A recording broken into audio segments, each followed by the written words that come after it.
Deep in the sacred Himalayan mountains of India, something inexplicable happened that experts are still trying to piece together. During the particularly warm year of 1942, a park ranger was collecting rare plants at a 16,000-foot elevation when he came to Roopkund Lake. As he descended down the rocky bank, he saw that the shore contained hundreds of human bones with swollen flesh still clinging to them. Who were the Roopkund Lake skeletons, and how did they get there? Roopkund Lake contains hundreds of skeletons and is flanked by sheer cliffs. CC 2.0 What's up, Varma? What is the mystery of Roopkund Lake? Also known as Rudrakund, Mystery Lake, or Skeleton Lake, Roopkund exists at the base of the Trisal Mountains in the far northern reaches of Uttarakhand state of India. The lake is roughly 500 square feet and 6 to 8 feet deep. August and September are the only months when the lake is visible, while the rest of the year it lies hidden under a thick blanket of snow. The ranger H.K. Madwell was the first official person to report the skeletons after he encountered them during his plant hunting expedition in 1942. He observed, the whole place was littered with scores of human bodies. Flesh like inflated rubber was sticking to most of the bodies. Their grinning faces made the scene still more hideous. Our porters were so much terrified at this gruesome sight that they at once took to their heels, thinking that they had landed in a ghost land. After the porters ran away from the lake, Madwell and his assistant stayed behind to take a closer look. They saw that some of the bodies and leather sandals, chappals, were larger than typical. That style of footwear did not come from the area. Additionally, there were bamboo sticks, wooden utensils, and umbrellas sticking out of the snow. Experts had no concrete answers to explain who the bodies were or how they got there, and, thus, the great mystery of Roopkund Lake unfolded. Changes to the skeletons. After Madwell's discovery, no official investigations occurred, as India was entrenched in World War II under British rule. In 1955, everything changed when one of the government deputy ministers made a press announcement about the Roopkund Lake skeletons. At that point, officials launched an investigative expedition to the lake. However, because researchers collected just a few bones, including 2 skulls, an arm, a leg, a jaw, and several artifacts, the final report provided little information. Then in 1956, 3 separate investigations took place in which scientists took large collections of bones and relics. Skeletons piled up on the shore of Roopkund. Unfortunately, by the time the research began in 1955, the scene at the Skeleton Lake had changed significantly. 13 years had passed since Madwell's discovery, and whole bodies were no longer visible. Researchers witnessed large rocks rolling down the steep embankment, and they surmised that the stones, with avalanches and earthquakes over the years, had scattered the bones and caused damage to the skeletons. Religion in the Himalayas. In order to understand the mystery behind the Roopkund Lake bodies, we must look at the significance of the Himalayas. People of the region revere the Nanda Devi Mountains. These towering peaks lie to the northeast of the lake and are a part of the greater Nanda Devi National Park and Biosphere. The sacred region contains shrines strewn throughout. This shrine in honor of Nanda Devi lies along the trail to Roopkund Lake. CC.2.0 Prashant Menon. Nanda Devi, meaning bliss-giving goddess, derives its name from the most important and revered goddess in the Garhwal region of Uttarakhand. Nanda Devi, the goddess, represents Shiva's consort, Parvati, who first came onto the earth as the daughter of Himavan, the king of the Himalaya, and has, therefore, always been associated with the mountains. The goddess mythology permeates the lives of the local residents, and huge festivals in her honor take place regularly. Additionally, devotees take dangerous pilgrimages through the mountains seeking out her blessings. The whole area, including the lake, commands deep reverence as the manifestation and embodiment of the goddess, Nanda. The mythology of Trisal and Roopkund. Local mythology also directly refers to the Trisal Formation and Roopkund Lake. Both lie in the shadows of Nanda Devi Mountain. In one version of the story, Mahadev, Shiva, the supreme or great being, struck his trident to the ground to make a place where his consort Nanda Devi could quench her thirst. This created the Trisal, meaning trident, mountains, and 2 lakes. While she was drinking water in one of the lakes, she peered in and saw her own image or beauty, her Roop. Thus, the name Roopkund means reflection lake or beauty lake.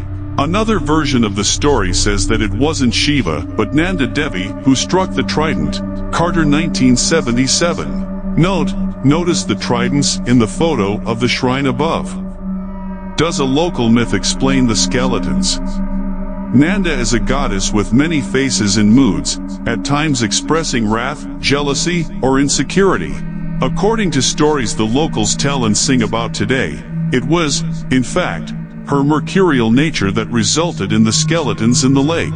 As the story goes, King Jasthal of Kannauj and his pregnant queen, Balampa, took their entourage with them on a pilgrimage to Nanda Devi. They also made sure to bring along their earthly pleasures in the form of beautiful dancers. However, they broke important traditional taboos about the pilgrimage. The rules stated that music, children, women, elderly folks, leather goods, the lower castes were strictly prohibited from proceeding beyond 1, Negi, Chandra, 2013, 92, which is about 3 or 4 days before Roopkund on the trail. Machu Picchu facts, 11 fascinating details. The first offense was taking females and children so far on the pilgrimage trail. Then, when the king asked the girls to dance for him in the sacred land, his insolence brought great disrespect to the goddess. Finally, when Balampa gave birth near the lake, she soiled the holy ground with her blood. Thus, in her immense wrath, Nanda Devi pushed all the dancing girls into the underworld, or turned them into stone. She then summoned a violent storm that rained huge hailstones that pummeled the rest of the group to death at Roopkund Lake. Raj Jat pilgrimages. Pilgrimages, called Raj Jat, have been taking place for hundreds of years. By some accounts, they have occurred since the 9th century when a group moved into the region and brought the cult of Nanda with them. Negi, R.S. In honor of the goddess, the Raj Jat occurs every 12 years and takes 22 days to complete the 175 miles, a good portion of that in bare feet. During this major festival, thousands of people from far and wide travel to take part in the pilgrimage. About 50,000 people participate, but not everyone can go all the way to the final destination, past Roopkund to Roopkund Lake. The last Raj Jat took place in 2014.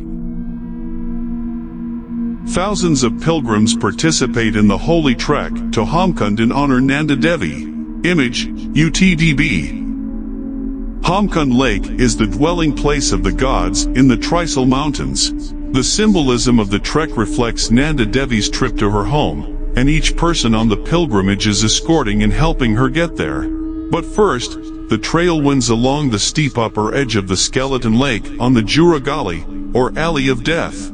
As the name suggests, the Jura Gully is a sheer ridge that is fatally dangerous, but it does provide a view into the lake. The area is also prone to sudden and violent storms that can produce hail, but offers no place for shelter. Accidents and suicides at the lake. R.S. Negi, scientist and researcher, indicates that there were so many accidental deaths from the Gully that the government banned the pilgrimage a few hundred years ago and removed the ban only in the late 19th century. People who fell from the Gully perished on the cliffside and shores of Roopkund and presumably mixed in with the other skeletons at the lake over the years. Interestingly, there is a wide belief that many pilgrims also used the lake for self-sacrifice. Inscriptions at stops and shrines along the pilgrimage trail reveal the intentions of some pilgrims to take their own lives at the lake.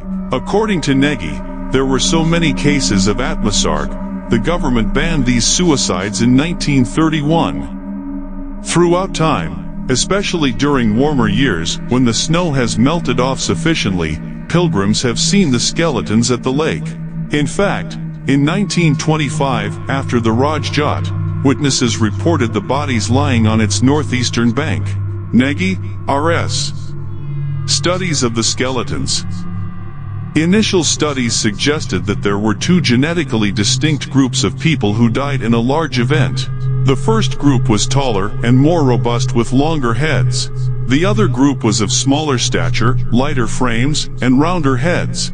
Some individuals within the larger group appear to have been related, as indicated by certain extra bones, or Mayan bones, in the skull.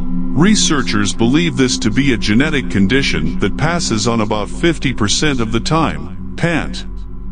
Some of the round skulls had depressions in them, leading the scientists to speculate that this group may have been porters who carried heavy packs strapped over their heads.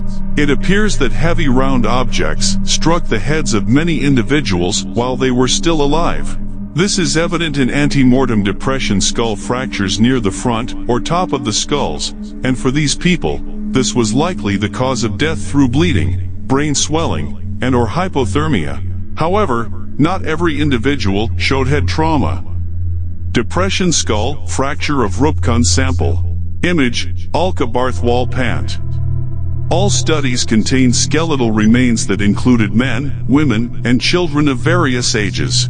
Some studies indicated that death occurred 500 to 800 years ago. On the contrary, a 2003 National Geographic study concluded that all the victims perished at the same time in one large fatal event in the 9th century.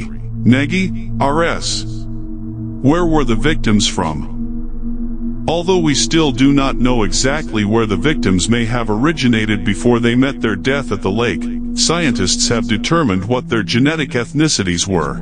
Edu and Harney et al. Released their findings based on recent DNA work in 2017. They found two main groups, South Asian and West Eurasian, with three distinct clusters.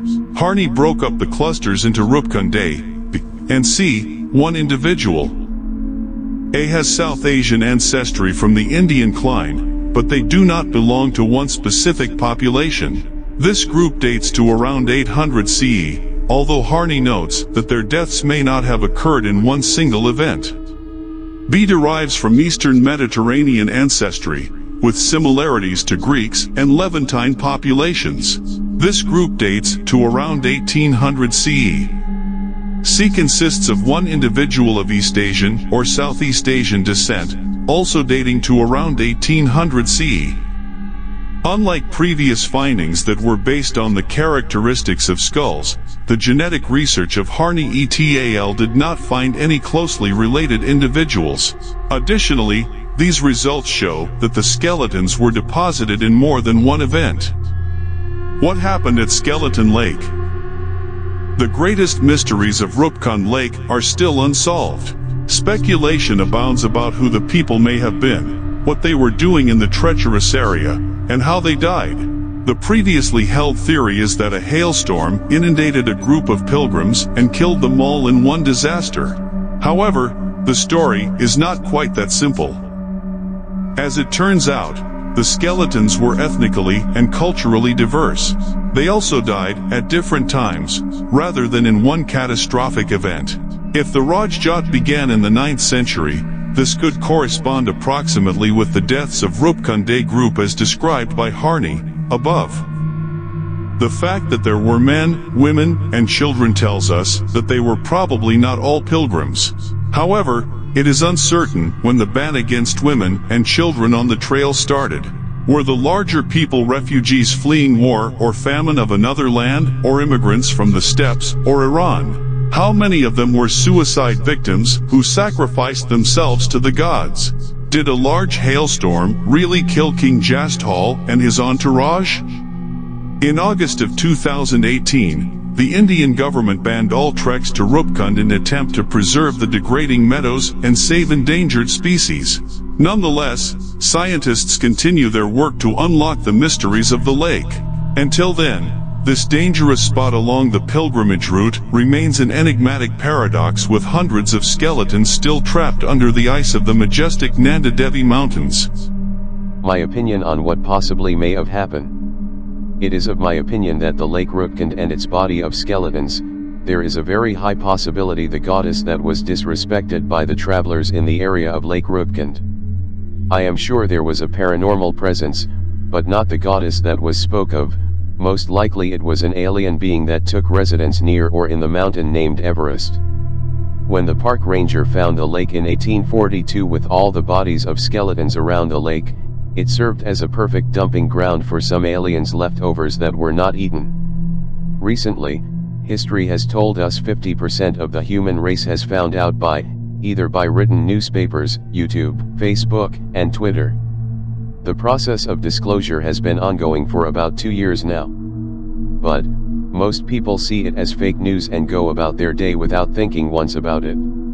Some will read, watch, and tweet about, but really not going to do any research to see confirm what they read or watched is really real, so you are left with maybe. Leaving a very small amount of people who actually believe in aliens, much less living inside Earth. I believe over the last 2 to 4 years during disclosure, we are finding out more about these alien bases that are where alien life finds it safer to live and call it home. There is nearly 138 alien life forms that exist, with about 25 to 30% of them love to dine on human beings. The most common is the reptilian alien race that eat human flesh.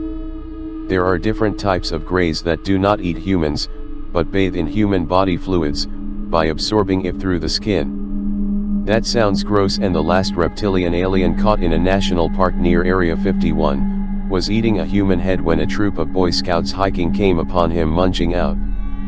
He stood up and disappeared, taking his lunch with him. How rude of him.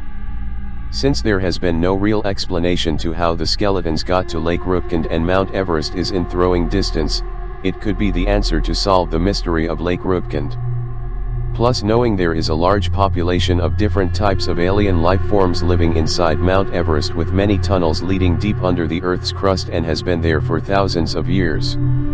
One last note, after the humans found the skeletons and bodies, the aliens stopped using the lake to dump the leftovers to stop the humans from any more investigations. References: Carter, H. Adams.